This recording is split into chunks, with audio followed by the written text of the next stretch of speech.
Styling and profiling.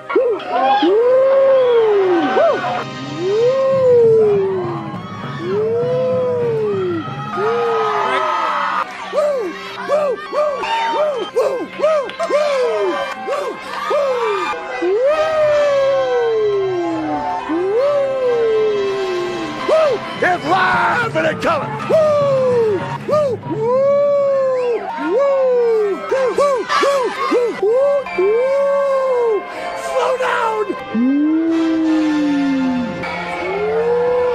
Woo! Woo! Woo! Woo! Woo! Woo! I'm styling and profiling. Woo! Woo! Woo! Upside down. Woo! Woo! Woo! Woo!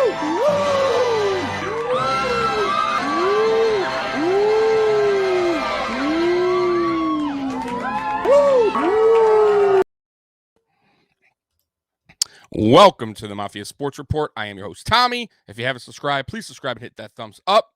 And welcome to the AFC East Shakedown. Let me bring on my regular guest, Juan. What is up, my dude?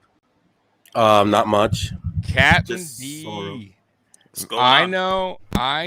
Listen, you called it. You called it last week when we were on your channel. So this is something that I guess you saw happening. So we're going to get all into that in a minute. But guys, first of all, Happy New Year's. Happy New Year's. Happy New Year. All right. Did you guys what'd you guys wind up doing? Getting messed up? Is that why? See, Juan came on a little late, guys, tonight, and I think Juan is hungover. But I'm not hungover, but I did drink a lot yesterday. I did do that. I see Nathan coming in. Hey, Tommy, what's up? What's up, Nathan? Glad you're on, brother. Alpha Rob. Rather you like it or not, Allen is the best thing going today. I like it.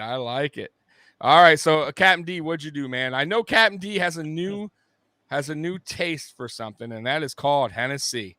So how was that Hennessy?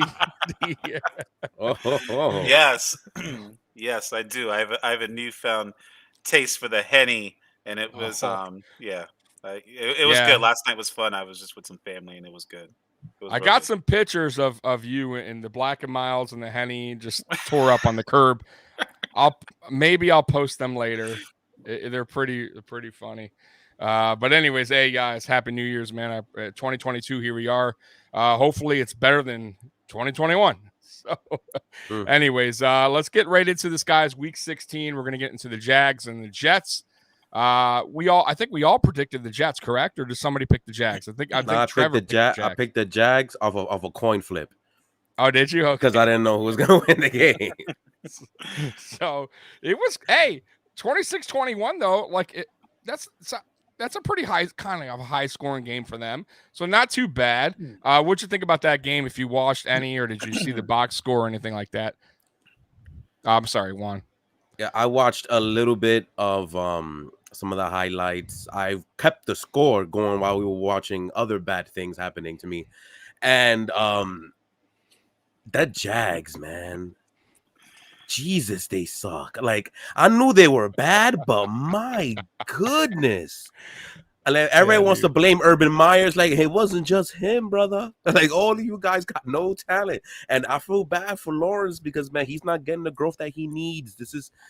I hope it doesn't affect him long term, but this year, for someone like him who needs to get his growing pains and whatnot and have some type of like mentorship, he's not getting none of that. And I'm scared for him because he's supposed to be multi-talented. Yeah, bro. Yeah. That and how do you let Zach Wilson run on that? Yard? Like, that's embarrassing, bro. Dude just didn't feel like tackling him, dude. That's it was bad. Out embarrassing, bro. Like, you're right there. What are you doing? Like, and he's like skating on the sideline. All you had to do was really like nudge him. I don't get that. D, did you watch any of that game or see the highlights or anything like that? I watched some of the highlights of the game, but these are two really bad teams. At least the score, if you're a Jets or Jags fan, it was somewhat interesting if you're a fan. Yeah. But I didn't watch too much, just a couple highlights. But hey, it is what it is. Like I said, two bad teams. I wasn't really too interested in that game. No doubt. I mean, listen, to Juan's point, Trevor Lawrence. I mean, listen, man, that it's going to take a while for them to build around Trevor, and hopefully he has good confidence. He doesn't lose his confidence, because a lot of quarterbacks, rookie young quarterbacks, can in a rebuilding team, because he's going to go through a lot of bruises, a lot of bumps and bruises before it gets better. And the Jags they also have to be patient. Jags fans have to be patient with them, because right now, bro, they got nobody. Now they are getting back next year their running back, ATN, who is a playmaker. He's kind of like he reminds me of CJ Spiller. CJ Spiller was exactly the same type of running back as ATN coming out of college. A lot of people don't really realize how good CJ Spiller was in Clemson. I mean, he was a dog. CJ Spiller, he was phenomenal to watch. And he could do it all: kick return, running back, catch out of the backfield. But when he got to the NFL, it wasn't that he was bad, because he had some good years in Buffalo. He just wasn't. He was injury prone, man. Right. And he just didn't lack. A little guy, but we'll see with ATN. We'll see. But right now that's a 3 to 4 year window for them to.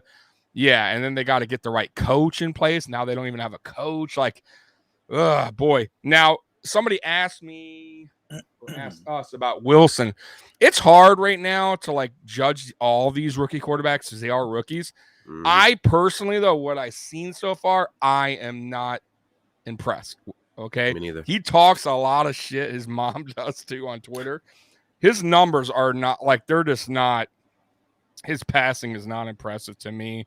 But we'll see. Like I said, it's another bad team that they got to build around him. A lot of people said this thing about Allen as well. Josh Allen, his first year. So you can't, it's tough to judge rookie quarterbacks on bad teams. It really is, especially when they have no talent around them. This is what you get, guys. Exactly what you get. Now, let's go to the Dolphins and the Saints. Just like I predicted, the Dolphins defense would show up and do the job. Dolphins won 20-3 on Monday Night Football. Juan, actually, we'll start with Captain D. It was your game, man. So what'd you feel about that? Thanks, Jose. Game? I'm all good, man. Oh, that's right. Yep. I thought it was another great game for the Dolphins. It was a little bit One side of the ball. Yeah, I mean, the defense once again showed out. Nick Needham with the pick six. I mean, we kind of bullied this rookie Ian Book. He's first NFL start. He was terrible. Yeah, he struggled, and right now the Miami Dolphins defense is we're rolling. It's full steam ahead, and it's looking great. Tua struggled with that one interception that was a horrible pass. I don't understand that. Yeah. Pass. And Jalen Waddle looked great. He's right behind Anquan Boldin. He's got 93 catches. Anquan as a rookie had 101. So that's a big deal if you're a Dolphins fan. That's a big name, Anquan Boldin. Yep. Remember when he got his face smashed up on a hit? I mean, his whole face had to be reconstructed or whatever. But yeah. All right, go ahead, D. Sorry, I interrupted you. No, yeah. So Waddle's looking great. If you're a Dolphins fan, you're happy to see that your first round pick accelerating, doing well. And overall, it was a good game. Yeah, we were playing against somewhat of a depleted Saints team, but everything looked great. It's 7 in a row now, and once again, the Miami Dolphins were setting records. First team in NFL history to lose 7 and win back 7. So, hey, look who's in the building, gentlemen. Our dog, Trevor Williams. And guess where Trevor is, guys? I want to say this right now. Trevor, I'm gonna call you out, man. I knew this was gonna happen. I'm gonna call Trevor out right now, guys. Bills Mafia. we may have a new member in Bills Mafia. Oh my God. Trevor Williams is in Buffalo right now, guys. This is not a joke. This is not me joking around at all. He's eating pizza logs right now, and I believe he's wearing a Josh Allen jersey. So look for Trevor Williams around Buffalo representing the Bills. Listen, guys, it's up to us if we want to let him in. After that loss, from what I heard, rumors around town, he traveled to Buffalo very fast. He packed up, and he's joining. He wants to join. So we'll vote. We'll vote. We'll see what happens, guys. So I'm all alone. Awesome. Cool. I got this. So on. The Dolphins Saints game, man. Did you watch it? How'd you feel about that game, man? Definitely not. A dude named Ian Book played quarterback. Nah, I had no interest in watching the game at all. I knew what was going to happen. But not concerned because the Saints defense is actually really good. So I'm not surprised that it took a little while for Miami to put up a little bit of points, whatever. But I didn't. But yeah, we both called it. It was very easy to call. So I knew everything that happened. I knew it was gonna happen. Is that Tua? I don't know why. Once or twice a game, he has those what the F throws. I don't understand him. I don't know what he looks at. I don't get it. But yeah, I don't. And what did I say? I said it, and we all kind of said it. Really, the Saints have a good defense. They have when we played them, that's what I said. I said as long as the offense could do their job, because the Saints' offense is terrible. And that was with another quarterback, I think Simeon at the time. Ian Book even worse. So I knew the Dolphins would not give. I think. What did I say, guys? I think I said 9 points. I gave them, and they scored 3. So it's like I was close. And I said the Dolphins would score, I think 26. So I was close. You are close. So yeah. I was really close, but. The Dolphins' offense is not what's carrying this team, Captain D. I mean, I like Waddle, though. I got to say Waddle has impressed me. I wasn't crazy about the pick initially, but he watch out for him moving forward. Tua, I think he's playing better, but he still has this little like breakdowns where I don't know what he's doing. 20 points. I guess it's okay. Your defense scored 7 of that. So, it's not impressive, but a win's a win, and 7 in a row in NFL is very tough. And I got to give the 100%. Dolphins credit where credit is due. They're handling their business. And I can't talk trash. We lost to the Jaguars. We lost to some bad teams, too. And the Dolphins are doing their job against bad teams. And that's if I'm not mistaken, I think this is to a second or third game in a row he got held under 200 yards passing. It's one of those two, second or third game in a row. He didn't. He was 19 of 26. That's not terrible, but the 1 touchdown, 1 interception, quarterback rating 95. So okay game. I wouldn't say it was terrible, but the defense is really what got this one. Let's be real here, and that's really what the Dolphins were supposed to be like all year. The defense was supposed to put the offense in better situations and carry the team, and Tua was supposed to just, do his job and just get his team to the playoffs. Yeah, similar to my team. Very similar. Yeah, very similar. So let's get to the game, guys, that everybody wants to talk about. But first, I do have a quick Josh Allen. I have like a little bit of a highlight run. And this is a good one, guys, and Juan's going to know about this. Bye-bye. See, Peter, he's too fast. You got to tackle me. It's B. You got to press B. I'm pressing B. He's too fast. Going over here. Going over here now. Never get tired. Okay, so we'll start with Juan. Juan, 33-21. I know you predicted 22-19. It was a close game up until the fourth quarter, man. But what'd you think? I know you got a lot to say about this game. Did I say that a lot in the show? Shoot. What do I start with? I started the show. Well, I started the segment because that segment in our show lasted like half an hour because that was really the only marquee game of the week. Last week was ours, so I spent the most time on that. I started off the show by talking about the amount of times you guys had in your drives, the amount of 3rd and 4th downs you guys converted, and the amount of punts, or none in this case, that you guys were forced to.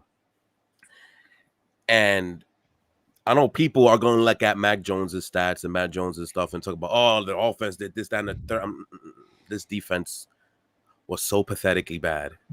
It was one of the worst game plans, if you can call it a game plan, I have ever seen. I've never seen a team will literally drop back everybody in zone coverage 10 yards deep and give Zach Moss and Devin Singletary and Isaiah McKenzie crossing routes and Dawson Knox crossing routes, and I can go on all day. Easy completions, 7 yards plus every throw. Anything that Josh Allen wanted to do, it was there and then some. So with a 35-minute time possession versus 25-minute, I believe that was the deficit. What the hell was the offense supposed to do? Just saying. Because in the second half, they only had 3 drives, including the final one when you guys were already up 12 and it was like a minute left and it was basically game over at that point. And they scored twice in that second half successfully. So what the hell was the offense supposed to do? I don't know. That game plan was absolutely pathetic. But I will say this. Damn, Josh Allen's good. Sometimes I'm like, I remember when I had a quarterback that good. Missed that. Congratulations to you. It's yeah, I'm gonna get to it in a second. D, your thoughts on the game? I know you had the Patriots winning. So your thoughts, my brother. Well, I kind of had the feeling that the Bills were going to pull this one out. I thought it was going to be a little bit closer, but I'm not surprised that the Buffalo Bills pulled it off. The one thing I don't like from this game is what I continue to see with Josh Allen with the running. I know it's working right now. It's great, but he's going to have a short career real soon if he keeps that up. I do not like the game plan of running Josh Allen that much. He's going to get hurt. Bottom line, he's going to get hurt. And it was just Buffalo's game. I know J.C. Jackson, he kind of struggled a little bit.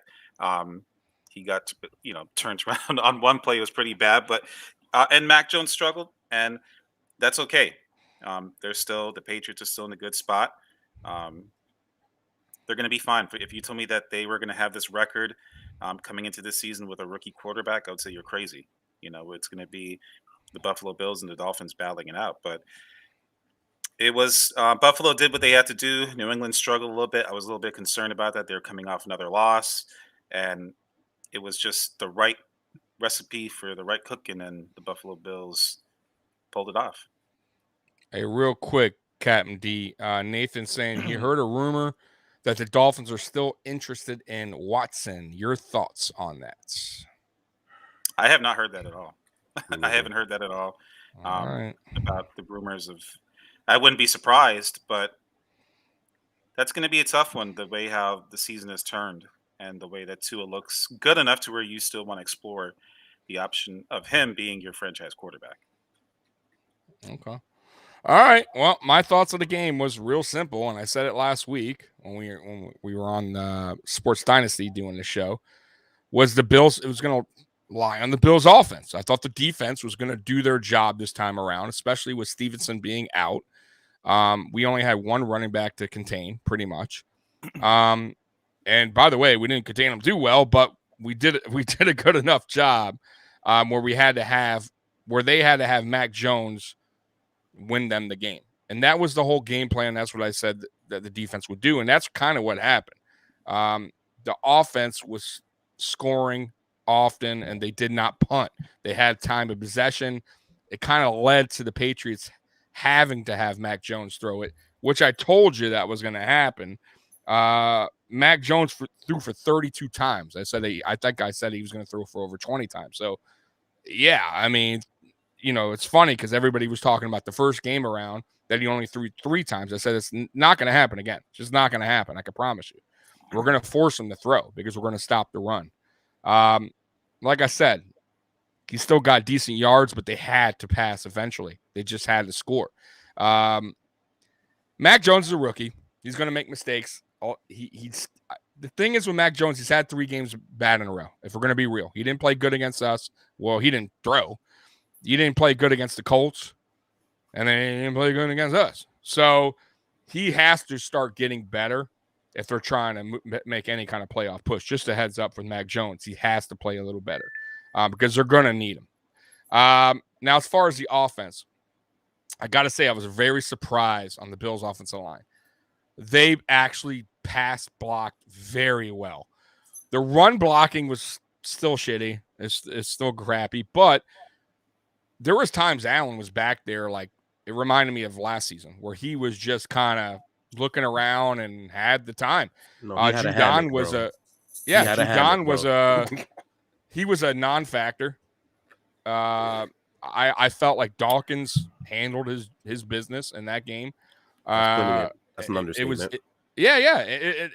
Listen, the Patriots have good defense. I was really surprised that the offensive line held up so well. Bakker went down, and I'm not a fan of Bakker. I feel bad for him because, guys, anybody that with that kind of injury in sports tech, they don't really come back from that, especially a bigger guy. So it's going to, that could probably be the last time you see Bakker. But it got Ryan Bates in the game, guys. Ryan Bates is a guy that a lot of teams would like. He can play every position on the offensive line. That is very impressive. That's the kind of guy you want on your team because you got a guy out, boom, doesn't matter. Center, right guard, right tackle, left guard. So he came in, he did a phenomenal job. And I have a feeling that's what they're going to stick with Ryan Bates, I think, instead of Mongo at left guard. But what I say in this game, what needed to happen? Singletary needed to run the ball. Even if it's not crazy amount of yards, they got to mix it up a little bit. They got to get Singletary involved. Who else did I say? Isaiah Mckenzie. Isaiah Mckenzie played a huge role in this game. He has a lot of speed, and it's one thing I think in this game that Bill Belichick didn't really game plan for was Isaiah Mckenzie. He didn't probably see a lot of Mckenzie. Mckenzie was a non-factor all season. He only caught, I think, 7 passes all year. So Belichick probably didn't think the game was going to, the ball was going to go his way. And I think they just really had no answer for his speed. Maybe the second time, maybe if we see him in the playoffs again, maybe they defend him differently. But this game, Mckenzie was huge. I mean, every big play was pretty much Mckenzie involved. And as far as Josh Allen, guys, I've been telling you guys, he's playing MVP type level football. He's over 4,000 yards passing. He's 34 touchdowns. He has 620 yards rushing. He's on pace to do, I think, 4,500 or a little over 4,500, 40 touchdowns, and over 700 yards rushing. That is a hell of a season. He's right now, I think, 300 yards short of 5,000 all-purpose yards. That's a great year, guys. I don't think he'll win the MVP. Aaron Rodgers looks like he's going to probably get it again. But my God, like you're talking about a guy that is your most of your offense is Josh Allen. He does almost everything. And some of those plays, I thought the Patriots defended very well. The 4th down run, that was all Josh Allen. The Patriots sniffed that out. They were there. They had 3 guys there.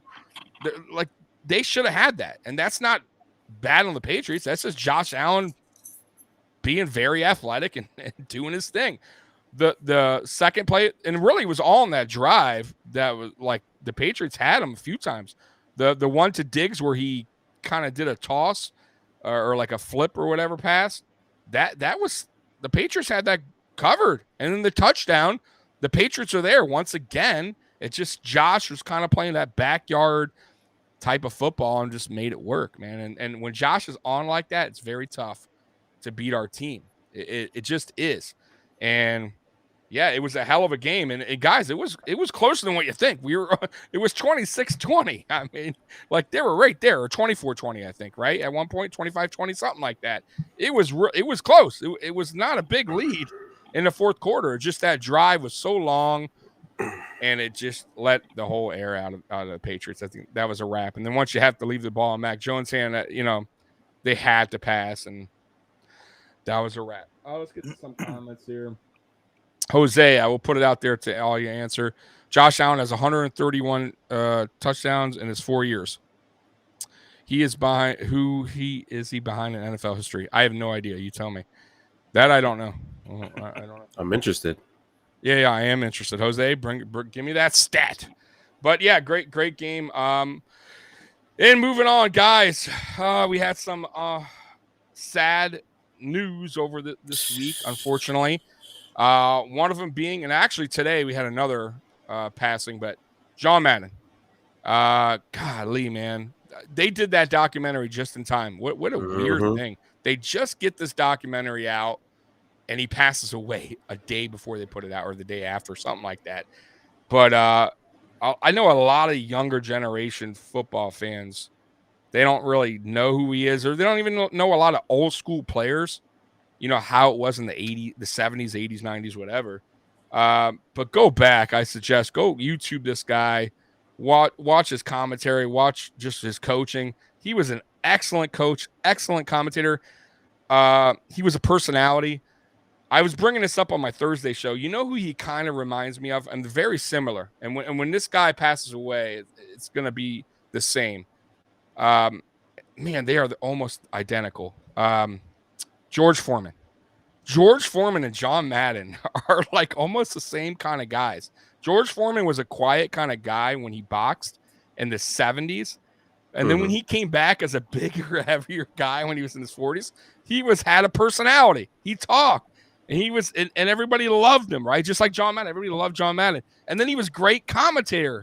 And then he come out with the George Foreman grill. And so they're very similar, man. And those are just great. And they're good guys. They're great people. Like George Foreman is an awesome individual. But yeah, man, rest in peace, John Madden. And today, Dan Reeves, as you guys know, former coach, he passed away as well today. Man, it sucks, man. Betty White, by the way, nothing to do with football, but she passed away 100 years old. I'm not going to lie. 100. That hurt me more. I thought she was going to live forever. 100 years old. 100 years old. God, that's impressive. I don't think I'll make it to 70, but yeah, man. Rest in peace for them, man. And anything on John Madden, Juan? I'm younger, so I had to go back to look at his stuff in the 80s. Like when he was like the man. Like I listened to Bill Simmons' podcast, and he had a segment about him, and all they will talk about is how they used to watch back in the 80s and 90s his masterful commentary, because he was like a teacher. He was like a professor. So he would teach everybody and simplify the game of football for people so they would actually understand what is going on. Because he said before him, they were just like a whole bunch of personality people that didn't really know much what they were talking about. But then when he came in, he completely revolutionized the commentary booth. And there's just that alone makes him like one of the biggest legends in sports. But then you got the Madden franchise. You got him as a coach who has one of the best or the best winning percentage of all time, something like that. I know playoff. Like I think it's a playoff percentage or something. Yeah, something like that. He has that record, so he was ridiculous as the coach. Like, this dude is a living legend that will never go away, man. Living legend. That's right. Yeah. Hey, so when you go over here, and then you gonna, and then boom. Yep. Hey, real quick. So Jose coming in and saying it's Dan Marino. Oh, Dan Marino. D's getting mad over there. Don't talk shit about Dan Marino. D, man, your thoughts on John Madden, man? It's sad, you have to admire, when I first started watching football, obviously the commentating, John Madden was still in the booth and he was commentating. It was great. And I never got, obviously, when he was coaching, I didn't get to really appreciate that but from what I see from the documentary, he was a very good coach. The commentating was great. And of course, the greatest football video game ever known to man is Madden, of course. So, it's just, he did a lot for football, and it's sad. I must say not as of late. I got something to say to you, D, on that. Yeah, well, that's just like your opinion, man. Football game ever. It's the most well-known. But for your video game heads, if you really want to know the greatest football game ever, it's NFL 2K5. with Terrell Owens on the cover. It's the greatest football game I've ever played, ever. Presentation, just even the tackling still trumps the tackling now. We're in 2021, 2022. Sorry. So it's amazing that a game from 2005 on an old school PS2 system Xbox is better than all these current gen. It's amazing. But no, I will say this: the original Maddens for Sega Genesis and N64, those games, they were fun. Like, I don't know, I had a great time. Those were fun when the ambulance came and ran you over. When they were trying to get the other guy, they would run you over. Like, those are fun. The snow games, I remember I love playing in snow because the players are super fast. They made them fast. But they were fun. But no, 2K5 is the greatest football game ever. And by the way, I do miss college football. I hope to God that EA makes it exactly how it was. Don't make it like Madden, please, because the Madden series is awful. Let's see here. Let's see here. The angry Buffalo sports fan. Don't be angry. Come on, man. Madden 95 for the SNES, greatest football game ever. Yeah, see, Madden. I'm telling you, the old school Maddens. Just like, and you know what's funny? I hate hockey. I'm sorry for anyone I'm offending. I'm just not a hockey guy. But the NHL hockey games for Sega Genesis, I think it was NHL 94 and 95, those years, all of them really, the 94, 95, 96, those were phenomenal games. I love the old school NHL games. Do you guys remember that? Like, where you hit the player and they crack their head on the ice and bleed, and you could do fights and shit. It was just a fun game, man. It wasn't so complicated. I loved it, man. And then the baseball game, the MLB, the shows have been the best. If you play baseball, those are always awesome. Yeah, they're the best baseball game. But I will say the greatest when I was young was Sports Talk Baseball for Sega Genesis. It was the first game that had commentary, which was a big deal back then, guys.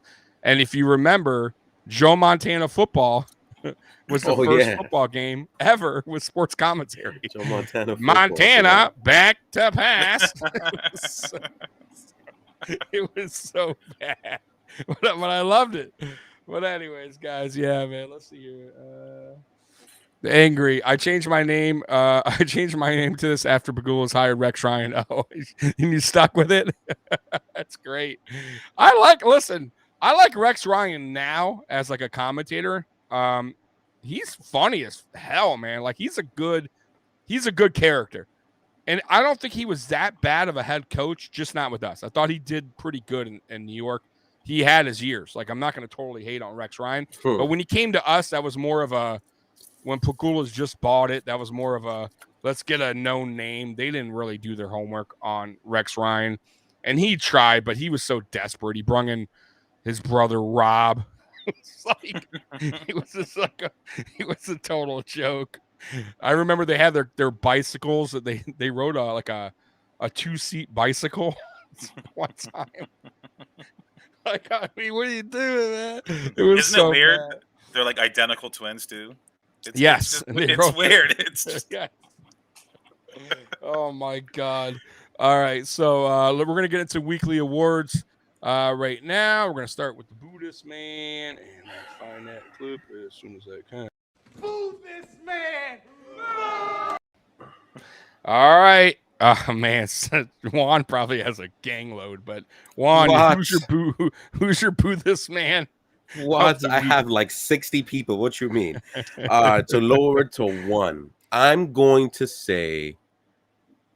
go with Matthew Judon. I was going to say somebody else at first, but I'm like, no, I'm gonna go with him. Deion Dawkins swallowed him up to the point where you didn't know he was in the game. He played so bad, it almost looked like to the point where he wasn't even putting in any effort. That's how bad he played. He got pancaked so many mother trucking times by Deion Dawkins. It was bad. I haven't seen ownage like that in a long time. And he's supposed to be our best defensive player. And for him to disappear like that, it was very, very discouraging. His first real bad game of the season, though. He's been great before that, but it's just this game was big and very important. And for him not to show up kind of broke all of our hearts and maybe my wall. So that's my Buddhist man. Hey, Jose, we don't see you. Do you not Hey guys in the chat, are we like? Hmm? Can you see us? I'm hearing that we are frozen back at the Lebowski clip. Frozen at the Frozen? Lebowski click. Oh. All right, let's see here. Hold on. Yep. That's weird. Who All did- right. What about now? We still frozen in time? We're good. I mean, I see us. Let me Me see. Here. Hold too. on, Yeah. guys. Hold on, guys. Hold on. Do we have some technical difficulties at the Lebowski? I think part? we're Let's good. see here. They're saying we're good now. Okay. Man, so we were just audio for a second. All right. Well, hey Oops. guys, that's my audio version of us. Sorry, Lebowski. Hey man, had to ruin it. But as long you guys can hear us, so whatever. Boo this man, Captain D, man. There wasn't much to boo this game. I guess the only thing I would say I would boo is maybe Tua for some of those throws that were just kind of just mind-boggling throws that he makes, and eventually it will bite us in the butt. And but yeah, I would say the only thing is that I looked at is just some of those throws. I'm just kind of like, what are you really doing? So I'll boo Tua. All right. Well, mine is Judon for being a sneaky, no good, dirty player trying to hurt Josh Allen. You know that he has a hurt foot and he's trying to trip him. Shame on you, Juan. Did you tell him to do that? Did you text over the Patriots? You see, I had to worry about deflated footballs, headsets not working. Now I got to worry about players trying to hurt our main guy. What is? No, because Come on. if I would have told him to do something, it would have gotten done. So I ain't tell him nothing. God. Man, oh man. Hey guys, I am sorry about the difficult. It wasn't me. It was Mellon, or it was a Bill Belichick not liking what I'm talking about. Something like that.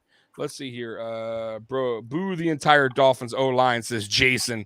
Jason does not like the O-line in Miami. All right. Let's hope this does. Hey guys, if it freezes again, just let me know. Please say it. Yeah, tell us. Yeah, let us know, man. I appreciate Jose. I didn't know. Let's get to the Hell Yeah Award. Give me a hell yeah. I said give me a hell yeah. All right. Juan, who you got, man? I'm going to take some time on this. Because at first I was going to say Damian Harris because he's the only good person we had that day. 3 touchdowns. Yeah. I'm going to say this. I'm going to say give me a hell yeah to me. And I'm going to tell you why.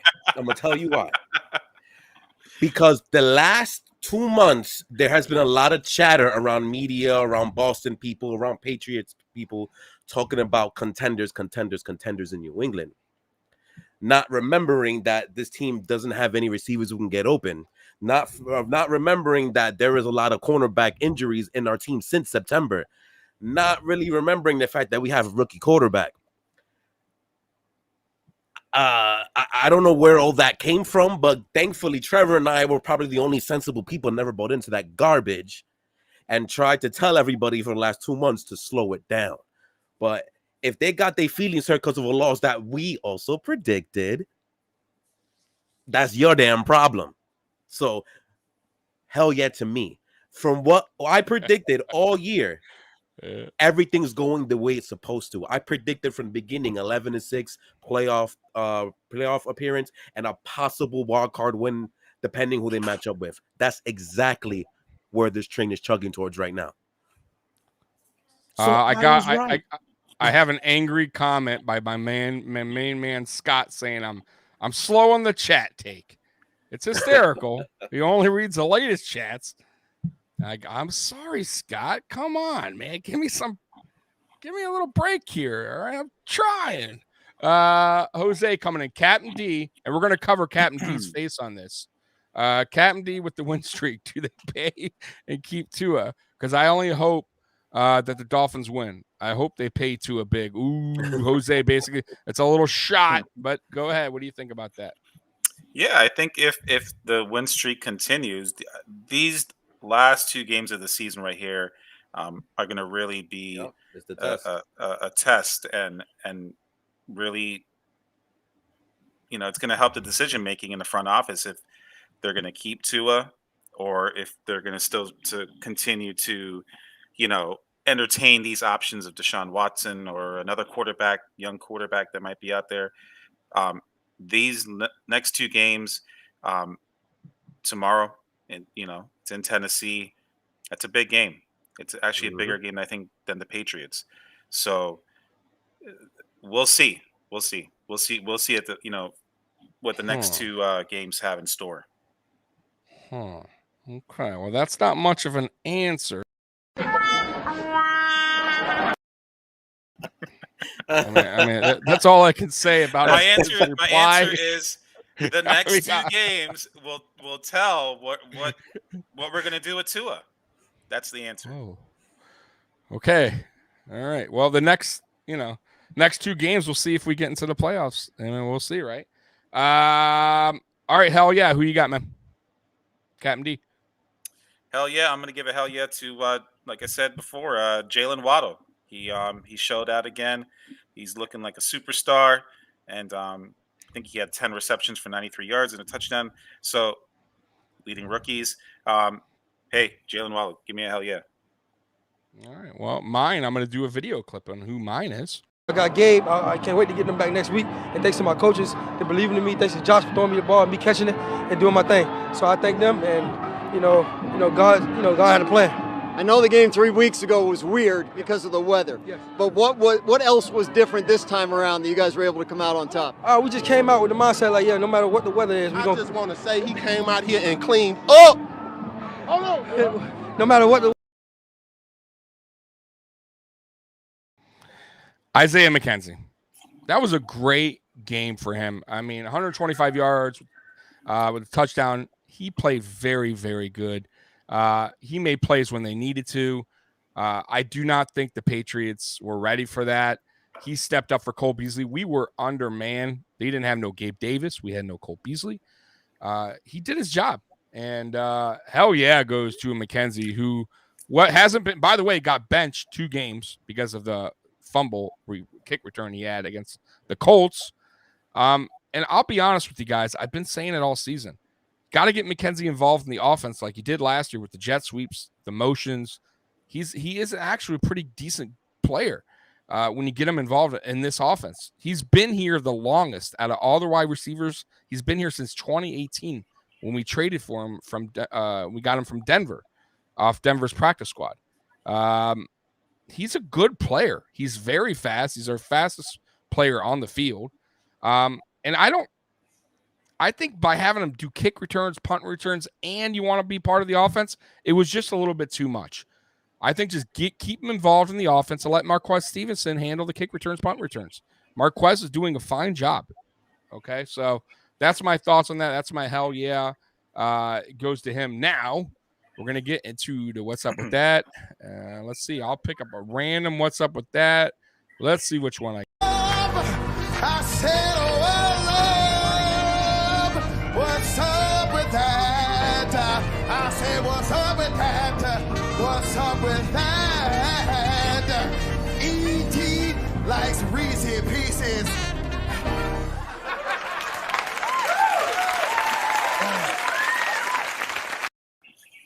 E.T. likes Reese's Pieces. Juan, who you got, man? What's up with that? 2:15 in the second quarter. 4th and 7 at New England's 39-yard line. The score is 10-7 at this point. And our wonderful rookie Christian Barmore goes on sides and makes it from a 4th and 7 to a 4th and 2. You guys convert, and you went from a possible 3-point or even no point if you failed the 4th and 7 to a touchdown that made it 17-7. That was a big. Yeah, what the hell was that penalty, dude? How you go offsides on a 4th and 7, bro? Rookies. What's up with that? All right, Captain D, man, what you got, man? My what's up with that is not going to be with the Saints and Dolphins game because it was a pretty solid game other than that pick. So I'm going to go and fast forward for throughout this week, the national media making such a big deal of the return of the Dolphins playing Ryan Tannehill for the first time, and they're picking for so much, trying to make it that's the first time. a big deal. And to Ryan's credit, he's just said, "Hey, my time was great there. I learned a lot, I grew a lot." So they keep picking at that, and they keep picking and there's just nothing there. But yeah, it's going to be intriguing. Of course, it's going to be nice if Ryan Tannehill can ruin our playoff hopes. All right. I like it. My what's up with that would be Josh Allen on his 4th and 1 run.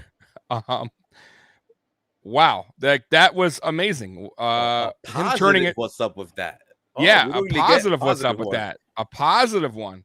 Because, listen, you guys, when I'm watching that play live, and I'm sure Patriot fans too, in my head, I'm thinking at first it was a weird play. I'm thinking, oh, he has it. He has it easy. And then all of a sudden, boom, there's like 3 Patriot players. And I'm like, uh-oh, he's fucked. They have him. And I do not know how for the life of me that he juked. And it juked so bad that, who was it? Jackson, and who did he tackle? The other guy. Was it Judon? I remember. They tackled him. Right, I know what you're talking about, though. It was unbelievable, man. He juked him into a tackle, then it was only 1-on-1, then Josh Allen finished the play. I don't know. I remember that. Oh, dude, unbelievable. Ridiculous. But I will say one real quick nominee, too, if I had to, was Devin Singletary to open the game on the pass where he was dragging a Patriot player and bulldozed on a linebacker. That was amazing. And, yeah, for any of you guys that say Devin Singletary doesn't run hard for a 5'7" guy, you're crazy. That dude could take a hit. He doesn't fall backwards. And listen, I'm not saying he's, a great running back. He's a durable, good running back. He's definitely a guy you want on your team. I like Motor, man. I do. And they just need to keep feeding him more. And I think if the offensive line played a little better, you see his numbers get a little better. By the way, a funny little weird stat to throw at you, and probably because there's a little bit of Josh Allen. But believe it or not, for as shitty as our offensive line is, we are 4th in the league in rushing yard per average at 4.8. I'm guessing a lot to do with Allen, but that's still pretty amazing considering how terrible the offensive line is. Just saying. Scott, anyone else frozen? Again? We're frozen again. Again, let's see. Are we back, guys? Are we back? Maybe it's the clips. Maybe it's Melon. Hey, guys, listen, I use a service and they're just, I don't know what to tell you. Let me see. I'm going to check right now, guys, to see if we're frozen still. Are we frozen in time, man? Are we frozen in time? Nathan said it's just you. It's just me. Come on, man. Let's see. No, man, I can see me. I see me on YouTube. All right, that's it. Scott, who's saying that? Who's Nathan? I think they're playing with us now. All right, guys. All right, the joke is over. It was real funny while it lasted. Just play with you, but I'm good. So, hey, if I'm frozen in time, I'm frozen. You guys can hear my wonderful John Madden voice that apparently I have. I didn't know. But let's see here. I never list you. What? Come on. All right. We're going to get into the epic rants of the week, and then we're going to get into the week 17 games. So I got a new epic rant of the week, and this is probably going to freeze us again. I told our players, you need to be more like a dog. We don't need a bunch of cats in here. Looking in the mirror. Do I look good? I got my extra bands on. I got my other shoes on. Be a dog. We don't need no meows. We don't need no cats. We need more dogs. Okay. So I like it.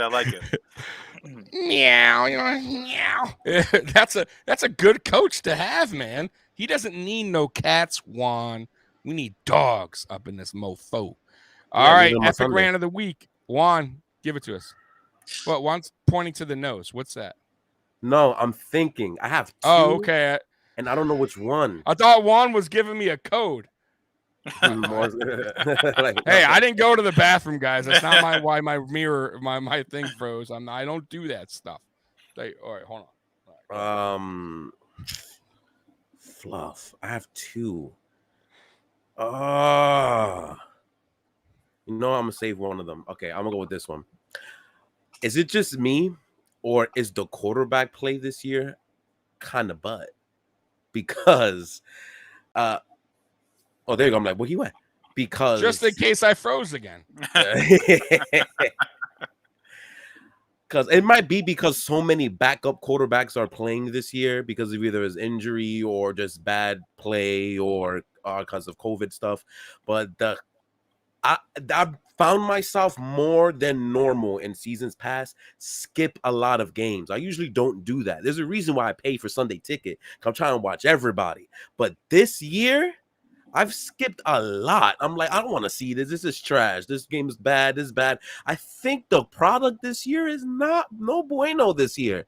And I think it has a lot to do with the quarterback play, whether it's because quarterbacks are bad, like the Panthers situation, or because of injuries, or both. Like in Denver, is either Teddy Bridgewater is garbage one day, or he has a super concussion, and which makes Drew Lock, who is horrific, play. Or maybe the rookies are underwhelming because we haven't had an underwhelming rookie class in a little while. You're usually pretty decent. Like, I don't know what it is, but this year's football quality is not that good. I don't know if it's just me, but that's how I feel about this year. I've been skipping a lot of games and been catching up on sleep more than I usually do during seasons. Because I'm not watching this, especially on NBC. Those Sunday night games, the last, 7 in a row, have been pretty damn putrid for the most part. Yeah. So it's I agree. This season's been the matchups, especially on primetime games. Some of them are just like, come on now, what are you doing? Like, they can alternate, but they have to have, I think one team has to have at least one game or something like that. But Scott's saying Allen leads the league in yards per rush per quarterback, but not by running back. I think running back, who is that? Probably Jonathan Taylor, if I had to guess, by running backs. Yeah. So Captain D, man, who you got, man? What's your rant of the week, bro? My rant of the week, it's a good rant. I'm going to go off about this. And of course, it's about my own team. Starting from 1-7, then 7 wins in a row. This defense looked horrible in the beginning of the season, struggled, but now things have changed. The defensive line is ranked number 1 in the NFL, 45 sacks this defensive line has produced. Emmanuel Ogba's having a great season. The rookie Jalen Phillips is looking good, playing the part. So that's my rant. Just a big turnaround. I'm proud of the defense, how well they're playing, how everything's coming together. The zero blitz, and that being that this is the AFC Shakedown, and I'm looking at two of our opponents right here. You guys should be notating what the Dolphins are doing. You ain't my motherfucking opponent. Hold on. It is what it is, baby. It is what it is. You ain't my opponent. Yes, we took care of our business. You don't play us, buddy. You play that. And I said this weeks ago. And you know what's funny? I said this weeks ago about Week 18 being a big matchup for the Patriots. But I really wasn't saying like the Dolphins. It could be because the Dolphins could have a chance. It was more for like, hey, Patriots better watch out. Dolphins play them well. They could mess you guys up. Blah blah blah. Now Week 18 is very important. Very, very, very important. So my rant of the week is real simple, man. A lot of talk this week on Bills Mafia saying, who's a better quarterback, Jim Kelly or Josh Allen. Come on now. And now, listen, you can't compare the two. Number one, Josh Allen's been in the league 4 years. This is his fourth season. That's one. Two, it's a totally different thing. If you want to be real here, Josh Allen, in my opinion, is a better quarterback than Jim Kelly as far as athletic-wise. He has a better arm than Jim Kelly. Jim Kelly didn't have an awesome arm. He had a good arm, but nothing that was like, wow, right? Dan Marino had the best arm ever, if we're going to be real.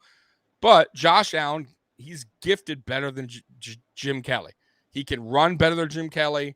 He can throw better than Jim Kelly. He has a lot to him right now. Is he there yet with the smarts of Jim Kelly? No, not yet. But he's only been in the league 4 years. Also, let's go backtrack. Jim Kelly came from Miami Hurricanes, a good school. Josh Allen came from Wyoming, where he had to beg to get to, which wasn't even a good school with, let's be honest, no players around him and probably not a very good coach.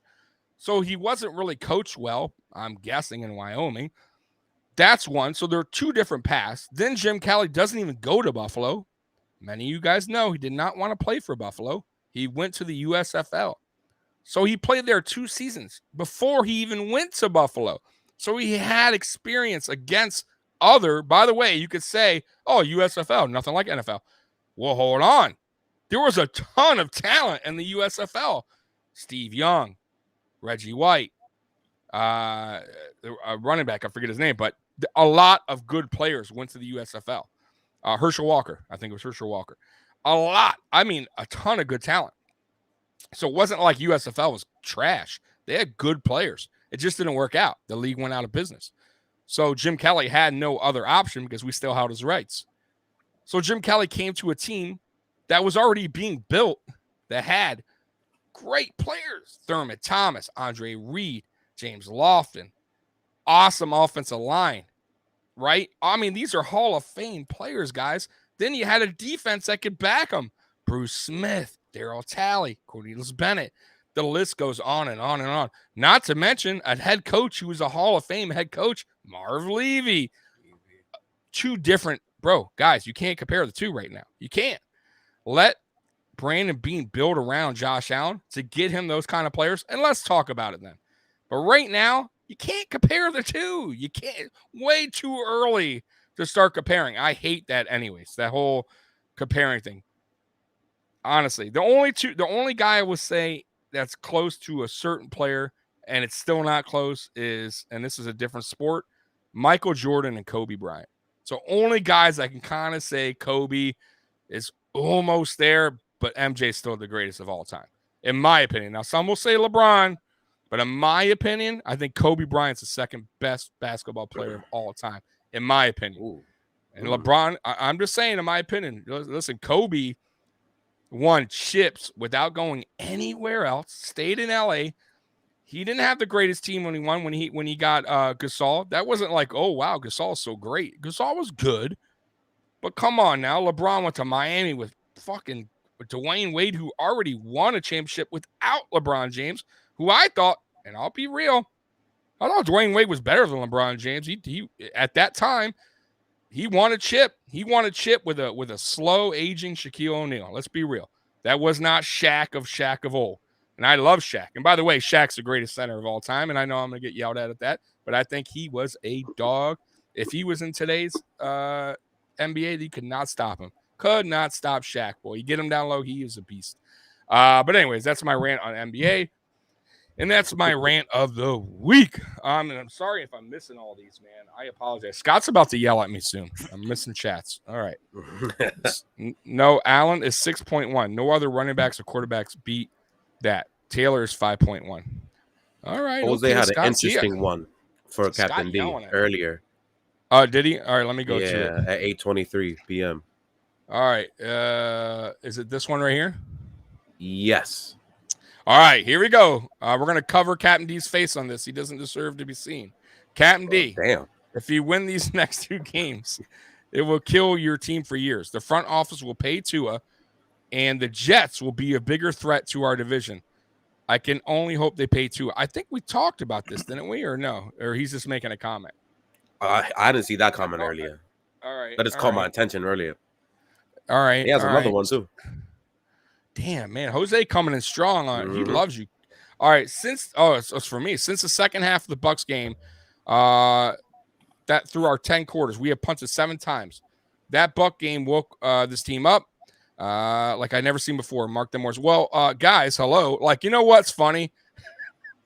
I went on directly after, because I go on win or lose post game. Win or lose. It is what it is. And guys, you have no idea. I was steaming mad at halftime. And I was like, in my head, I'm like, boy, when I come on tonight, I am going to fucking shred this team into fucking pieces. You guys know me. I don't give a fuck. There's no handcuffs with me.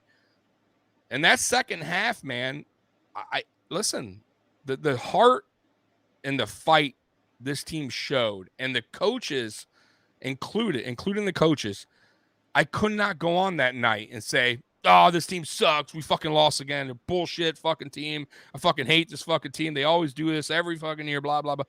And that's what Bills fans wanted. And guys, I swear to God, a lot of the chat room was like, oh, Tommy, you're soft. That's fucking bullshit. We want the old Tommy back. You know, where's the Tommy? We fuck this team. This team sucks. We're done with them. I'm done. I've been, a fan since blah, blah, blah. And I said, guys, slow down. Calm down. Hold on. What you saw in that second half is we didn't see all season from this team. You did not see heart. You did not see fight. That Colts game, we just laid down. We had no fight, no nothing. It was pathetic. And that's why after that game, I laid it all on the line. I just told them that I was pissed. But that game, man, it was something happened. And I said, wow, look at this. We're changing it up. We're getting Mckenzie involved now. We're doing things we haven't done all season. And the coaches are adjusting. And, oh, my God, we lost, but, whoa, wait a minute. This could be a positive thing. And I said that to you guys. And what happened? It's been great since. We've adjusted. The coaches have gotten Mckenzie involved. They've gotten Devin Singletary involved. It's a totally different team. I don't know what happened. Maybe, honestly, in my opinion, what happened was McDermott went into Dable and said, you know what, bro? I tried it my way because apparently, just a heads up, guys, before the season started, McDermott apparently wanted to be more two-dimensional, and he told us to Dable, and he wanted us to take a little bit away from what we did last season and start doing the split running back and run in the middle and kind of be hard-nosed, win in the trenches kind of team. That's not how we're built.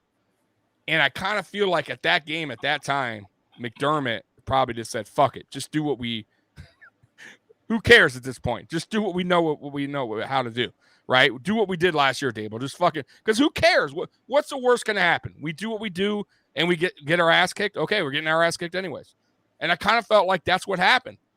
And we have no choice. Like, we have to go back to what works. And if that's what works, keep doing it. Don't be scared. And by the way, too, McDermott, since that game, has been very aggressive. He doesn't fourth downs. He's going for it. Like, he's not holding back anymore. This is a good change. This is positive to see from your head coach. So yeah, Jose, to answer your question, that was when everything changed. But we still have 2 games to go, right? You got to finish the season strong. But from what I see, this is building momentum perfect into the playoffs. Perfect. Now, our offensive line is all healthy now, and hopefully they can continue to do what they're doing, man. But, yeah, man, it's very good to see. I got another. Let's see here. Did I already do that? No, I think I already did that one. No, that's a new one. A new one for Captain. Captain D, you're famous today. Captain D, if you win 1 out of 2, do you pay Tua? Man, he's very concerned about the Tua contract. What do you think? What do you think? 1 of 2. Is Tua getting paid? No, I don't think so. No way. Well, actually, you know what? Let me think about this here. I think yes. I think we have a change of heart. I think they would. And I think, the whole Deshaun Watson thing, there's just too much, there's too much drama there for them to explore that. I think it's a question for you. You would know this more than me, Juan. Scott coming in. What does the playoffs need to do? The Patriots. What do the Patriots need to do to secure their playoff berth? If they win against Jacksonville, are they in? I think the percentage is like 99 because we have wins against the other wild card contenders like Browns and like the Chargers, and we have wins against them. So we have tiebreaker against most of those guys. So I think as long as we hit 10, we should be fine. The Miami loss will be interesting if we lose to them again, though. That'll be very interesting to see how it shakes up. But I think if we hit 10 wins, we're like 98% chance we're in the playoffs. I think Mike said last night that if you guys beat the Jags, you're in. But I think it's I got to look. Yeah, I know what's high. I got to look because it just doesn't. But a lot of football this year, guys, NFL is weird. A lot of teams are winning and losing. Like if I'm a Bengals fan, I'm like, I don't know what the hell to think. Like you're happy one week and you're like really pissed off the next. Like you don't know what you're getting. It's crazy. But NFL it's just weird, man. Houston Texans routing the Chargers. I mean, what is going on here? Like, I mean, who would know that? I wish I bet it. If I knew that, I'd bet. All right, let's get into the Week 17. We're going to start off with what Captain D was talking about, the Dolphins versus Tennessee. Biggest game in this show today. Yep, there is no Henry, so that's good for you guys. But Captain D, man, how do you feel about this game, man? Dolphins, and you can go ahead and we're going to do the score prediction after you tell us how you feel about it, man. You can give us prediction. Well, it's going to be another close game. It's going to be a close game. It's going to come down to a field goal or maybe 2 field goals. They're getting their big left tackle Taylor Lewan back. There's another guard or another tackle that they're getting back. Obviously, they don't have Derrick Henry. AJ Brown is back in the mix. He's looking good again, but they do have offensive line struggles. And our defensive line right now is just having a heyday on everybody and anybody that we face. So it's going to be a close game. I'm going to go Dolphins pull this one out. 23-17, somewhere around there. It's a good score. So A.J. Brown is back, though? Is that what they're saying? Yeah. That's very big for the Titans. Yeah. And Titans just obliterated San Francisco the other day by himself. The Titans they've been surprisingly good since Derrick Henry went down. We do got a quick little sponsor here for this Week 17, and go ahead and play it now. Hi, I'm Josh Allen. You probably heard I couldn't make the Bitcoin Quarterback Challenge, where QBs like Daniel Jones, Trey Lance, Joe Burrow, and Bryce Young competed to win Bitcoin for some of their favorite charities. I was too busy eating wings and winning games, Buffalo stuff. But thankfully, I'm very confident in who I am as a person, so I don't need to appear in videos on social media or do amazingly athletic things to prove my self-worth. Oh look, a football. That's 70. Did Burrow wear a suit? Didn't think so.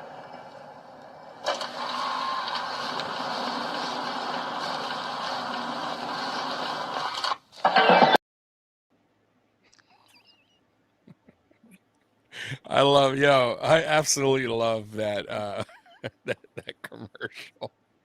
It's phenomenal. Man, they got to get Josh into some more of these. He did a Canadian one for you, D. I got to send that to you. Oh, really? Yeah, he did. It was like, and he tried to do his best impersonation of Canadians. You might like that. If everyone doesn't know, our buddy Captain D, he is from Canada, and he loves Canada. Loves them. He plays a Canadian anthem when he wakes up in the morning. He goes to Tim Hortons every single morning for his Tim Hortons Canadian coffee, and he just throws it out the window. But he has to support him because they're from Canada. Yeah, man, that's what he does. He doesn't represent USA at all. I gotta call Trump. I'm a citizen now, baby. Don't read. Oh, good Lord. All right. So Juan, what do you think about the Dolphins game there? Dolphins for Titans. This is going to be a big test for them. Them meaning the Dolphins. They've kind of had kind of a cupcake couple of months, which is all fine and dandy because most teams have. We had it. They had it in Buffalo. We all had. Yeah. So I'm not trying to play you out, Captain. Don't worry. I'm not trying to play you out. But because we all had it. So, but you took care of business, which is what's supposed to happen. So this is your test. This Tennessee team is very agile, very tough, and very resilient. I think that's the word they probably have circled in their locker room, resilience, because they've had numerous people coming in and out, all literally since week 1. Julio coming in and out, AJ Brown coming in and out, Derrick Henry not there, offensive linemen coming in and out. They've had like a cornerback like complete overhaul this season. They've been through a lot of stuff. So you guys have a big game against them. Is going to be very interesting. I almost want to say old school coming into this game. I think it's going to be really gritty. And we're going to see how good your secondary is supposed to be, because you got, is Julio playing? I think he's playing.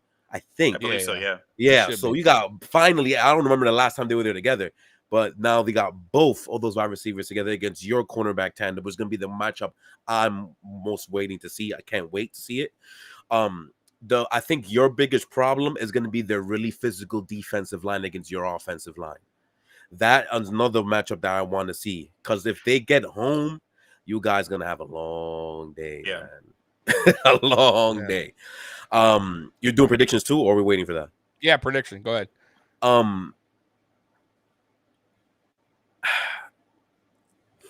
I got this gut feeling it's going to be not what I'm thinking, but I'm going to go with my brain. I'm going to go on matchups, and I'm going to pick Tennessee to win by like 3. So I'm going to go like 23-20 Tennessee. But I got a weird feeling in my gut, though. Usually when that happens, we see some type of stupid supernatural magic. You see Tua hit 350 and 3 touchdowns. Like, wow, some craziness might happen tomorrow, man. But I'm going to go my brain. I'm going to go Tennessee 23-20 at home. Yep. Scott coming in. Can all 3 AFC get in? I think they can. They are right now. Yeah, at this moment, Miami. Miami is 7th, right? Yeah, as of right now. Yeah. So to answer your question, yes, they can. But now we're gonna get on to my prediction on this. My God, just like Juan was saying, this is a tough one for me. Because it can go either way. I'll be real with it. Because the Dolphins defense is playing very, very good. And there's no Derrick Henry. However, the Titans is still proven they can win games without him. And they've gotten some tough wins against decent opponents. It's not like they're going against like crappy opponents on this, on these games they play without Henry. Tennessee has a decent defense as well, man. They can get after your quarterback. They can cause some havoc. Mm-hmm. You're in Tennessee as well. So you got it. You got their home crowd. They got that advantage. And it's funny, man. Tannehill, I got to say, I still say Tannehill's in the middle of the pack kind of quarterback. He's about a number, anywhere from 12 to 15 ranking if I had to rank quarterbacks, So he's not terrible. He makes some mistakes, but he'll surprise you with a couple, throws as well. So he's mobile, as Captain D knows. He can run. He can take off. He's won games with his legs. I'm going to say 26-23 Titans. However, I wouldn't be shocked if it's the other way around. 26-23 Dolphins. So that gut feeling, I'm going to pick the Titans, not because I'm hating on the Dolphins or anything like that. I'm still not sold on their offense. That's the only thing. And playing in Tennessee, AJ Brown. See, now if AJ Brown wasn't back, I would say the opposite. I would actually say 23-16 Dolphins. Me too. Because then that would really hurt Tennessee. But right now with AJ back, they almost pretty much got their lineup besides Henry. I think they'll do just enough to squeak by. But I can see the Dolphins pulling out. By the way, all the Tua talk that Jose's bringing up, to me, I think a key guy that they need to sign is their tight end, Gesicki, which he's going to get paid. And that's the real question. Is Miami going to fork out that money? One, and is Gesicki even going to want to stay in Miami? Because I feel like he is so underused in Miami. And Gesicki could be just thinking, hey, look, I could get a payday somewhere else where they can use me, where they can actually use my service, where I can go to like a quarterback, that's been in the league a while, that's a heavy, that could pass more than 200 yards, consistently. So it's gonna. I'm very curious. Or is Miami just gonna say, "Fuck it, we want him back so bad, we're willing to pay"? That's what I think is whatever. gonna happen. I think they're gonna pay him. Yeah, but they don't have to pay Tua for another 3 years. So I don't even know why this is even a discussion. To be 100% honest, yeah, Tua's on his second year, but whatever. But I think they're paying. But it's up to the player though, too. You know what I mean? He could say, you know what, I'm not. I can get paid somewhere else, and not only that. Listen, man, that's a lot. A team could come in with an offer, and you guys are just like, hey, we got to worry about this guy down the line. So it's interesting, but to me, I'd pay him. I try my best to keep Gesicki around because he's a hell of a tight end, man. No, I just don't think he's being used right. I think they're gonna throw him the bag. They're not gonna let him get a free agency. That's what I think. Scott looking like 1 to 3 inches of snow. Man, you see, and it's kind of messing. Listen, Scott, I'm gonna keep my score prediction like I did yesterday, but it's probably not going to be accurate. I'll be honest with you because of the weather, and that's the shitty part about playing in Buffalo outdoors in December and January. It's like, man, it really derails the offense. I don't care who you got back there, dude. You're playing Atlanta. Stop it. You're playing a dome team in the snow. This is going to be a massacre, bro. No, we're going to win. I get it, but it's just like it's tough. It really is tough to predict these kind of games because you never. You guys see the kicks that were going? I mean, the last time I remember. I mean, did you see the kick? Atlanta. And we got a hell of. I know who we're playing. I'm just saying it's still tough. But we're gonna get to the Jags versus the Patriots. We'll start with you, Juan. We're getting a nice bye week exactly when we needed it because that is a train wreck of a team that I haven't seen in a long time. We need this game bad because we have a tough game the week after against these dudes down here. So this is going to be a nice pick-me-up. Mac Jones could get some confidence back game. Defense get their stride back because we got to go down to South Beach the week after, and that's going to be a tough one. So thank the Lord we're playing against the worst team in the NFL almost by far. Right. And they're going to get absolutely massacred in Foxborough. Thank the Lord. There is no real analysis needed here. It's the Jaguars. We all know they're horrible. They're number one for the second year in a row for a reason. We will beat the crap out of them. I will say 38-10. New England. Woo! We're going to beat the hell out of them. It's going to be easy. Captain D, man, what do you think, man? You see an upset here? Nah, I do not see an upset on this one. This is just what the doctor ordered. It was the right prescription for the Pats losing 2 in a row. It's going to help bring some confidence back in Mac Jones and his team. And, you know, it's going to be the Pats all day from the start. The Jaguars are a bad team. Even with their head coach, you know, being let go 3 quarters through the season. It's just a good recipe right now for the Pats to pull this off, and it's gonna be an easy win. I'm gonna kind of go with Juan on this one. It's gonna be a little high scoring. I'm gonna say 33-10. It's gonna be a rout, man. Oh boy, yeah. Captain D hit it nail on the head, man. This is a perfect game for the Patriots to answer back from 2 bad losses and to get Mac Jones' confidence back up because he needs it because he's been, let's be real, he has not played well the last two games. Jaguars just have nothing. That they just don't have any weapons, to be real with you. And Belichick loves playing against rookie quarterbacks. He absolutely loves it. He is going to disguise so many looks, and he's just going to confuse the hell out of him. I see the score being. And by the way, is Stevenson back? Yes. Oh boy. Okay, I'm going to say in Foxborough. 36-6. 36-6. I think it's not even close. I think the Patriots handle their business. I'm going to stop watching by halftime. That's my guess. It's a wrap. Jose coming in. Juan, we are Bills fans, brother. We have PTSD. My God, we are used to pain.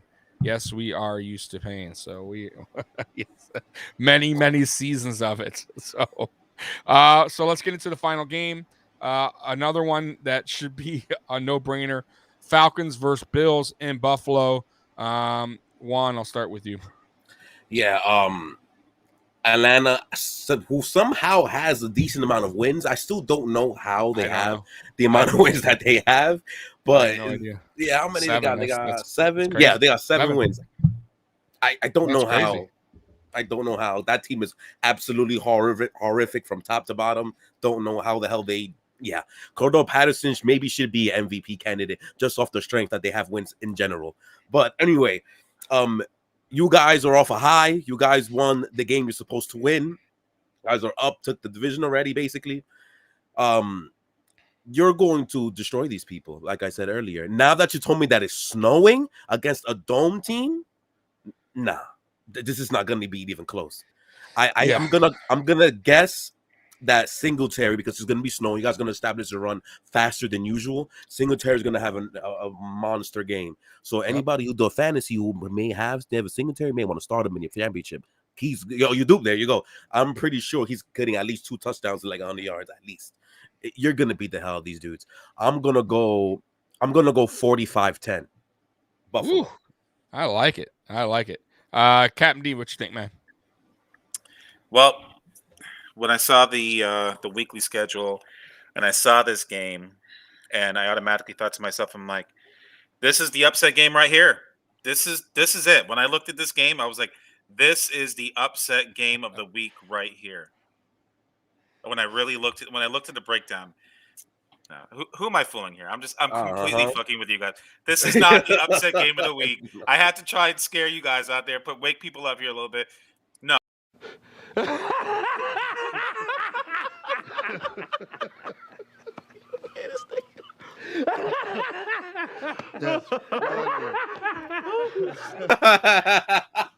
Solid Murphy. It is going to be a Buffalo Bills route. It's not going to be so high scoring, but it's going to be a Bills win. Due to the weather, I think it's going to be a little bit more of a low scoring game, but it's going to be the Bills all day. Yep. What do you got? I got 24-10. 24-10. Okay. So to touch on what Juan said about Devin Singletary, Motor Singletary, I said it yesterday. This will be Motor Singletary's best game of the season, because you got to factor in the weather and that the fact that we have our offensive line back healthy. They look decent last week. It's still the run blocking is, but we're going to need to run a little bit more. I think the coaching is going to want to use Motor a little bit more, especially in the environment. And I think he wants to kind of see what Motor can do by himself as far as how many carries he can get and his production if he's just used as the primary back. Because initially, if you guys remember, McDermott wanted to go with this dual kind of running back system. And I think McDermott is now learning it just doesn't work. Running backs, and I'm not saying it doesn't work overall in the NFL. There are certain teams I'm sure can do it fine, right? Like Cleveland. But they got 2 stud running backs. We don't really have that. We kind of, Moss is kind of similar to Singletary, but he doesn't really have that elusiveness like Singletary does. So I think he's going to want to push it a little bit more, see what Motor can do as far as carries, workload. So I think he will touch 100 in this game.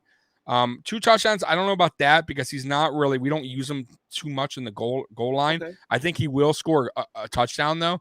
So I could see him rushing for about 100 with a touchdown, and I can also see him being a big part of the passing game, kind of like when he with New England on their little dink and dunks, and getting anywhere from 30 to 50 yards, even receiving. So it's going to be a good game for Motor.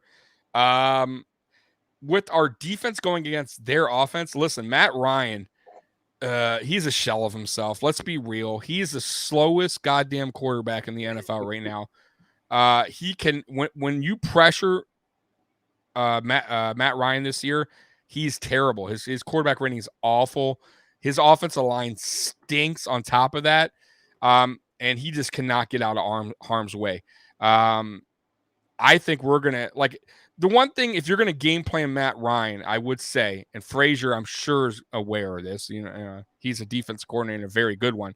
You don't try to do disguises versus a guy that's been in the league forever. Like, that's not how I want to play Matt Ryan. I want to play Matt Ryan aggressive and bring the blitz.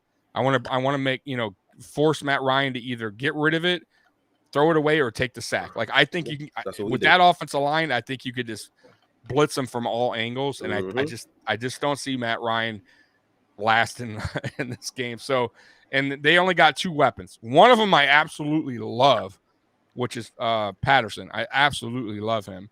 And Kyle Pitts, which is having a very good year, but that's their only guy. Ridley is out for personal, reasons or whatever, but they don't have much on offense, and their defense stinks. I don't know how they won 7, but they have. They beat the Dolphins. D would know more than us, so I don't know how they did that. They just had one of those kind of games where Matt Ryan was on, and it happens. But in Buffalo, in this weather, they are not going to run the ball on us. And I think he's going to be overwhelmed by the defense. It's going to be just on him. And I think we're going to have a big game defensively as well. So I'm going to say, because of the weather, 34-6. And I think it's a fair score. I think, and I'm being nice by giving them 6, because I think field goals are going to be very tough in this win. I'll be real with you. So 34-6 is what I have, which is a route. Jose coming in.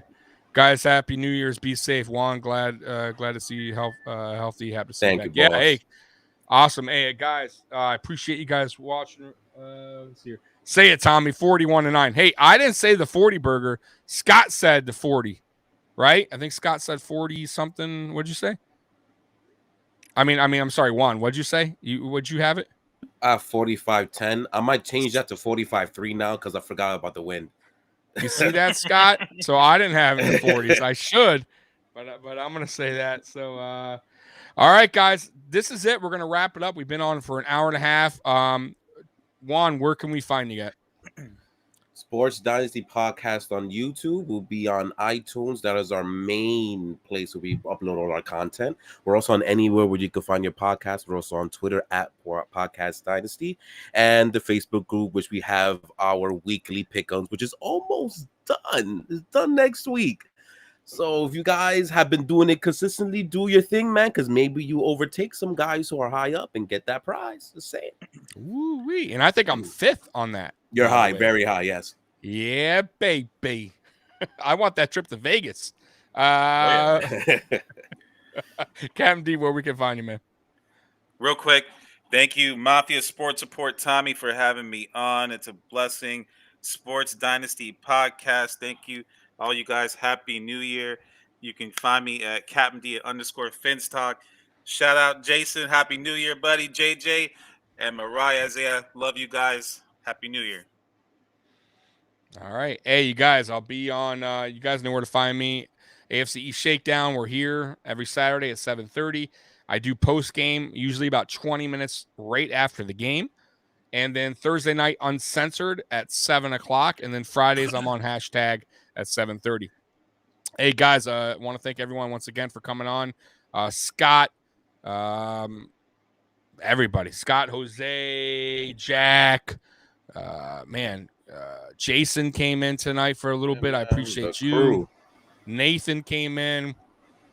Without you guys, man, we'd be talking to dead air. So, Thomas, by the way, thank you as well. So, hey, guys, have a good night. Happy New Year's, and go Bills. Peace out. We are out of this bitch. Happy New Year, everybody. God bless America and God bless Ric Flair. Go for it. Woo! Styling and profiling. Woo! Woo! Woo! Woo! Woo! Woo! Woo! Woo! Woo! I've lost it. I've lost reality. And when I lose reality, somebody else pays the price of a lifetime.